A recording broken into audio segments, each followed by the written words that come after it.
Let's get this going.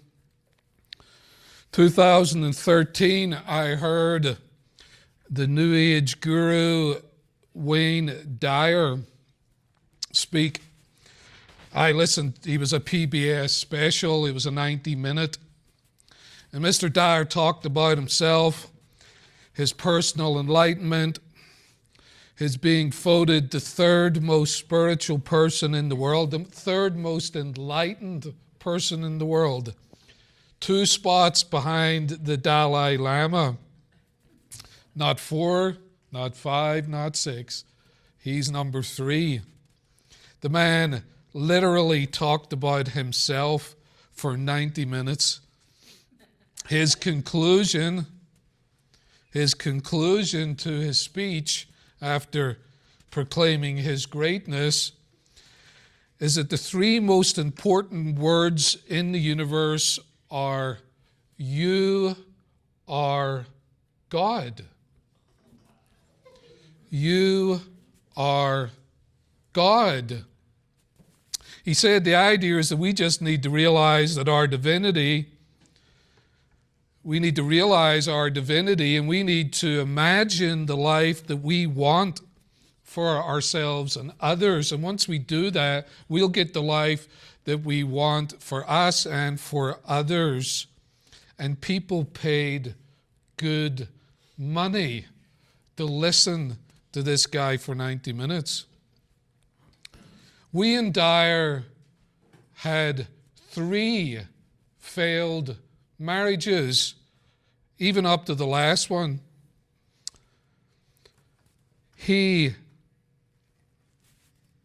In 2009, 3 years after making that speech, he was diagnosed with incurable leukemia.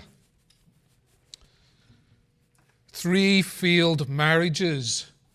Leukemia. Who created that? Well, according to Wayne, he did.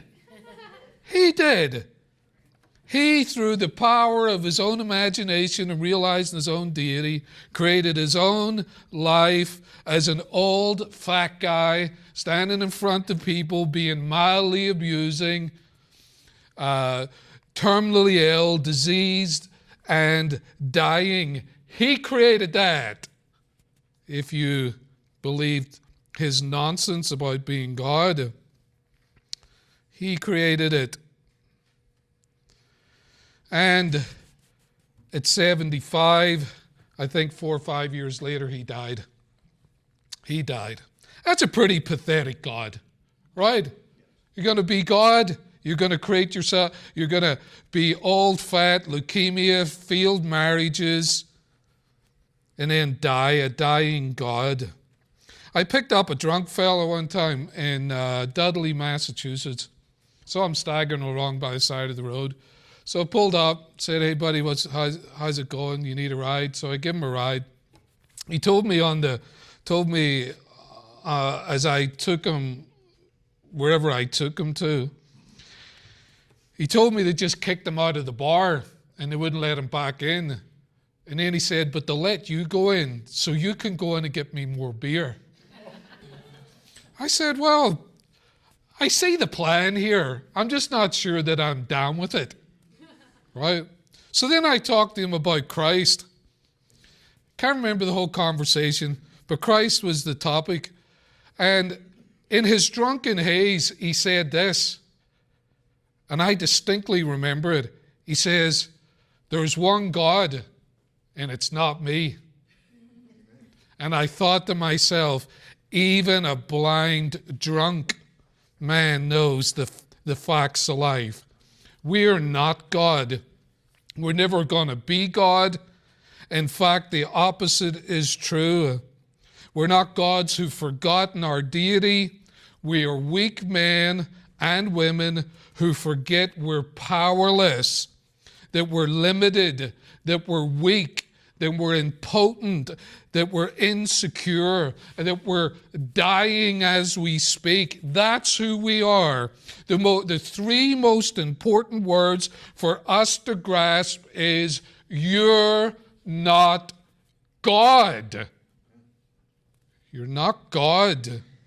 Nebuchadnezzar was walking around, Daniel chapter 4, he's walking around in his palace in Babylon. He's looking at the hanging gardens. He's looking at the ramparts. He's looking at the greatness of his kingdom. And he thinks to himself, is this not great Babylon that I have built for a royal dwelling, for my mighty power, and for the honor of my majesty? Nebuchadnezzar made the same mistake that Wayne Dyer made. He thought, I'm God. And then the real God arrived. The real God arrived. Cast him out of his palace into a field like an animal. Interesting that history records that his boy took over the kingdom for a certain period of time because nobody knows what happened to Nebuchadnezzar. We do. We do. He was living like an animal because God said, enough of you, my friend. Don't mess with God. Don't try him. Don't put him to the test. Don't think, oh, I'll do what I want to do. We'll see about that. Oh, we'll see about that. You want to play with God? Try him. Try him. Nebuchadnezzar did. God leveled him. You think he's going to leave you alone? If he deals with presidents and kings and emperors, you think you're going to fly under his radar? I did. Until I was 19. And he buried me. He'll do the same with you. He loves you enough to hurt you, to bring you to repentance. You remember you're not God. There's only one. And he's focused on you. He's focused on Nebuchadnezzar. He is focused on you. Someone says, well, we are Christians. We know we're not God. We're Christians. We know we're not God. Well, that's correct. That's a yes, but it's also a no. It's also a no. Because we're inundated with messages. We're inundated with propaganda all the time through the media, through unbelieving friends and family, co-workers. We're inundated with this message that we have power. The power lies in our hands. And if we just work hard enough, if we just try hard enough, if we just plan hard enough, and especially for Christians, if we just pray hard enough, if we just read our Bibles hard enough, if we just go to church enough and do it hard enough, then we're going to fix our lives. And it's a lie.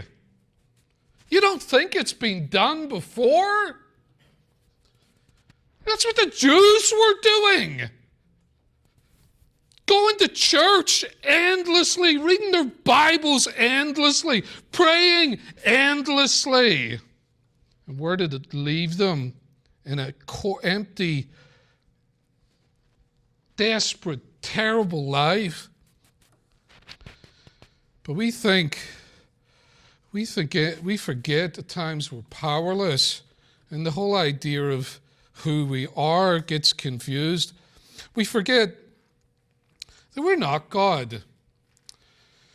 And that's good news. We're not God. It's good news because if we are God, then our lives, our marriages, our families, our friends, our community, our society, and the world is our responsibility. And it's not your job or my job to fix the world. It's not our job or your job to fix everybody else's life. It's not our job to fix our husband or our wife or our marriage. That's the good news.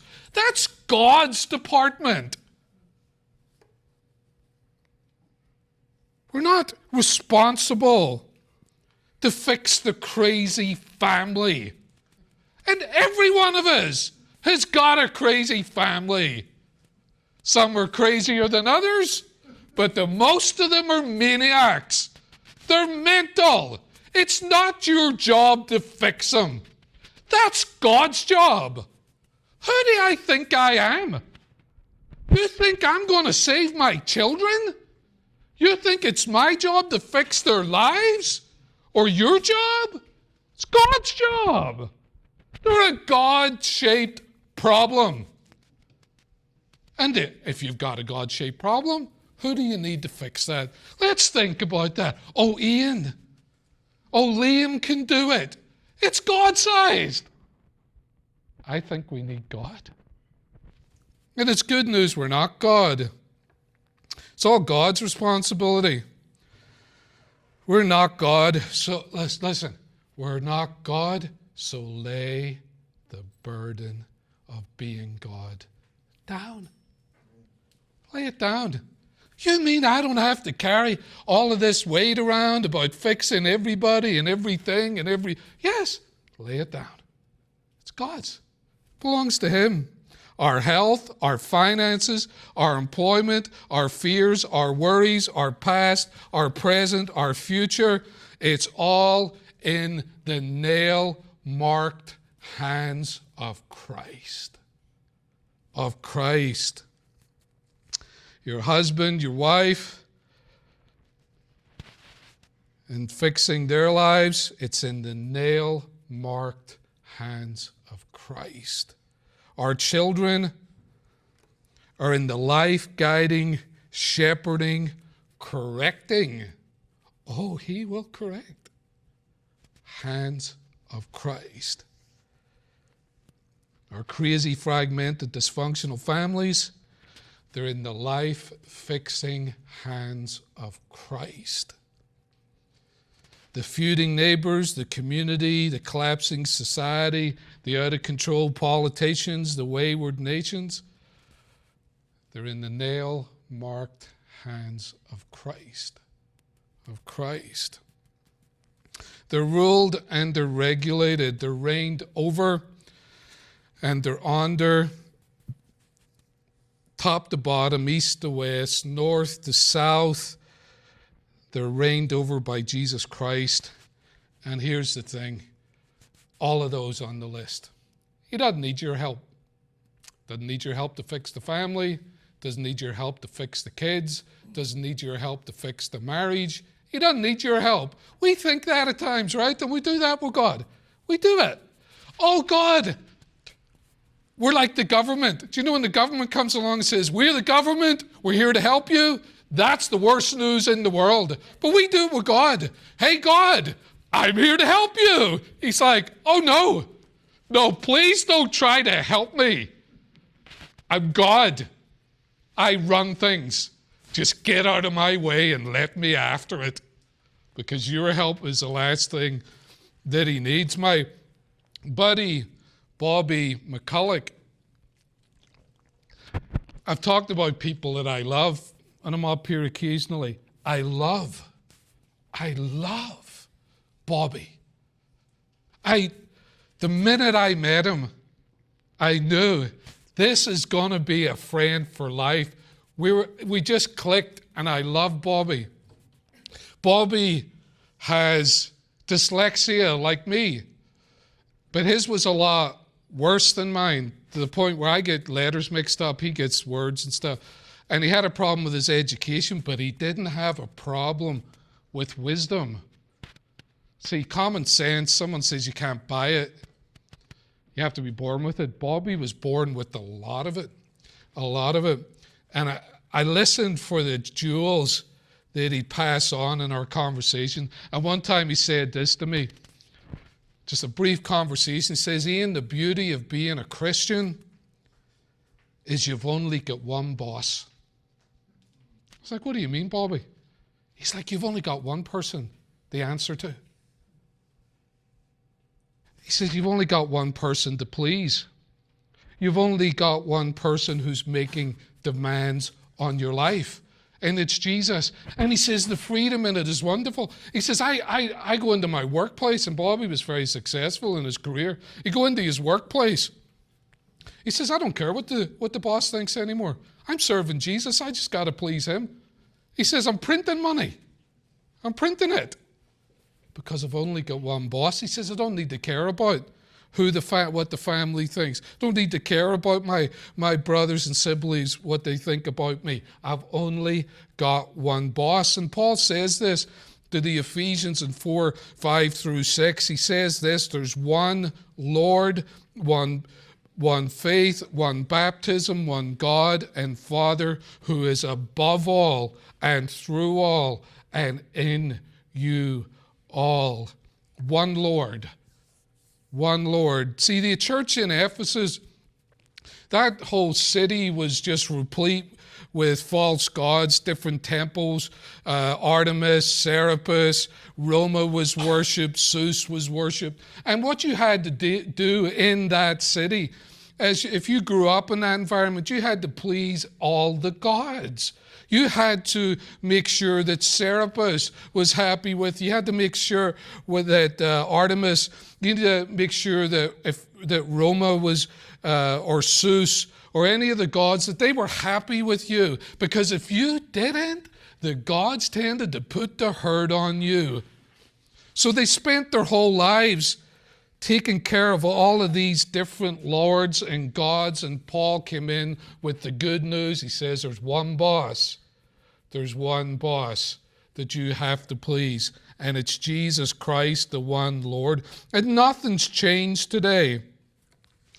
The world we live in has got lots of lords and gods out there, but we give them different names, like family.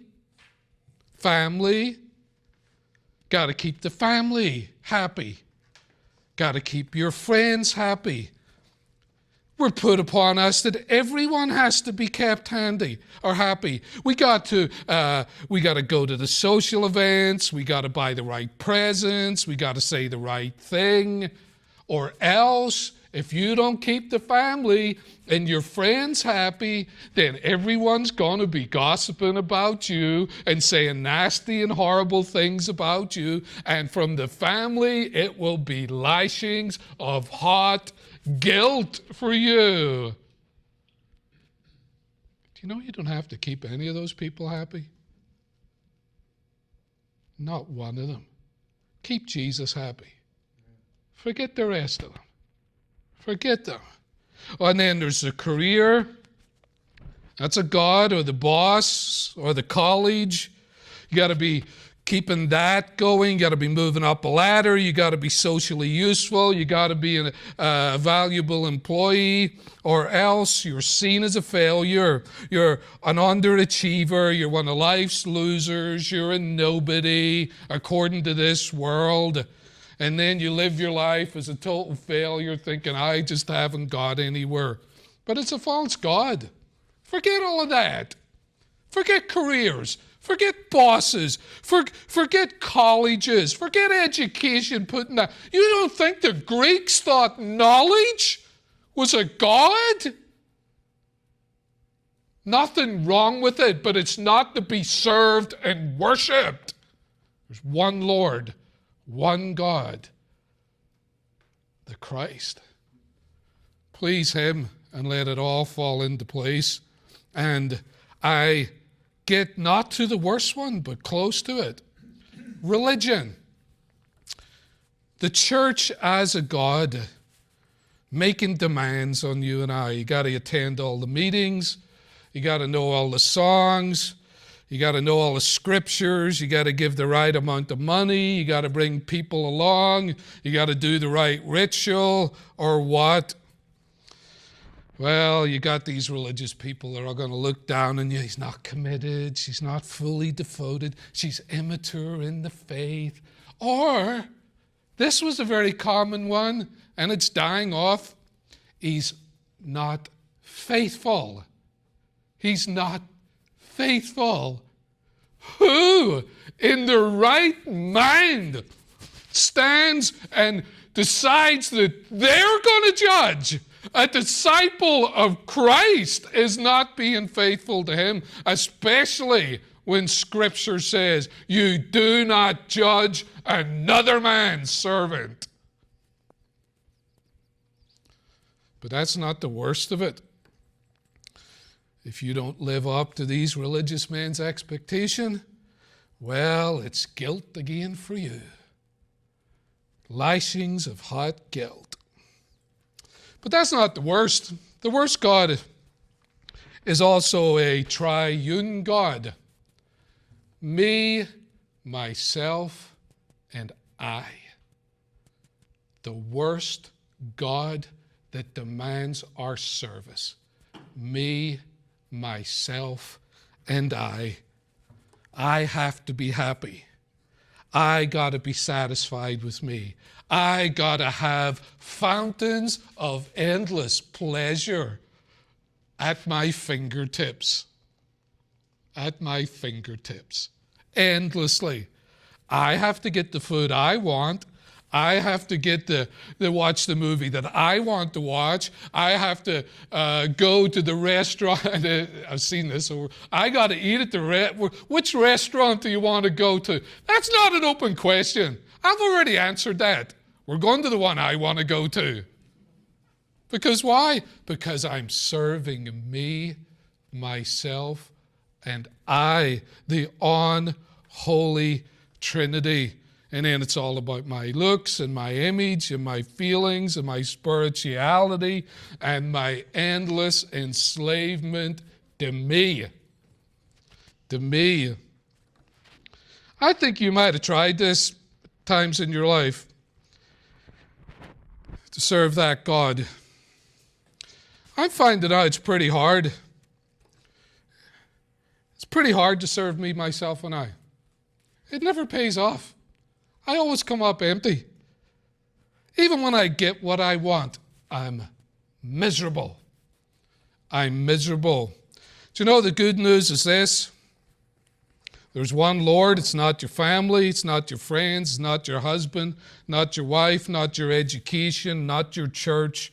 We are servants of Christ. Servants of Christ. Not servants of preachers, not servants of pastors, not servants of teachers, not servants of ourselves. We are servants of Christ. And when it comes to the King of Kings, like Nebuchadnezzar and the kingdoms, it's not our job to take on the king's role. It's not our job to usurp the king's authority. Even if we think it's for the best, he doesn't need your help. He's the king. He rules over everything. We're not to try and share the king's power, but we're to acknowledge it, to bow the knee and remain loyal to the sovereign Lord to the best of our ability. And the good news is we're doing it. We're doing it. And we're going to keep on doing it. We're not going to let anything, anytime, any place, anywhere, any person, including ourselves, get in the way of serving Christ. Nothing. Never. It's not happening. We're going to serve him. We're going to serve him until we die. And we're here today to remember there's one God. It's not me. It's not you. It's not we. It's Jesus Christ.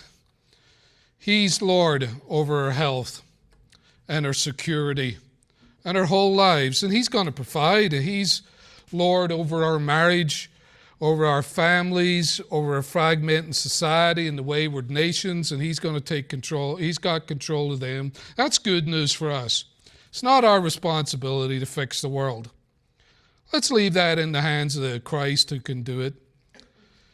Let's leave it in the hands of the living God.